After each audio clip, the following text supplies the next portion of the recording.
मला अतिशय आनंद आहे की आज पुणे मेट्रो भवनचं आम्ही उद्घाटन केलंय। पुण्याच्या मेट्रोचं काम अतिशय वेगाने चाललेलं आहे। आता आपली शिवाजीनगर ते हिंजवडी ही जी मेट्रो आहे ही पण लवकरच पूर्ण होते। एक टप्पा मे मध्ये आणि एक टप्पा जुलैमध्ये पूर्ण होईल। त्यानंतर जवळपास पुण्यामध्ये 55 किलोमीटरचे मेट्रो मार्ग सुरू असतील। अजून जवळपास तेवढ्याच मेट्रो मार्गाचं काम हे पुण्याच्या आणि पिंपरी चिंचवडच्या विविध भागांमध्ये आपण सुरू केलेलं आहे। आणि त्याच्या व्यतिरिक्त अधिकचा अजून 80 किलोमीटरचा प्लॅनिंग आपला आहे। त्यामुळे एकूण 200 किलोमीटरचा मेट्रो मार्ग हे संपूर्ण पुणे पिंपरी चिंचवड आणि पीएमआरडीएच्या क्षेत्रामध्ये करण्याचा आपला मानस आहे।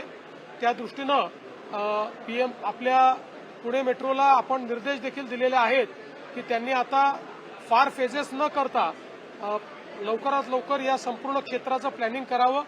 कारण पुणे आपल्याला कल्पना आहे की फास्टेस्ट ग्रोईंग सिटी आहे आणि इथल्या वाहतुकीच्या ज्या काही समस्या आहेत त्याच्यावर या मेट्रोमुळे मोठा तोडगा निघणार आहे।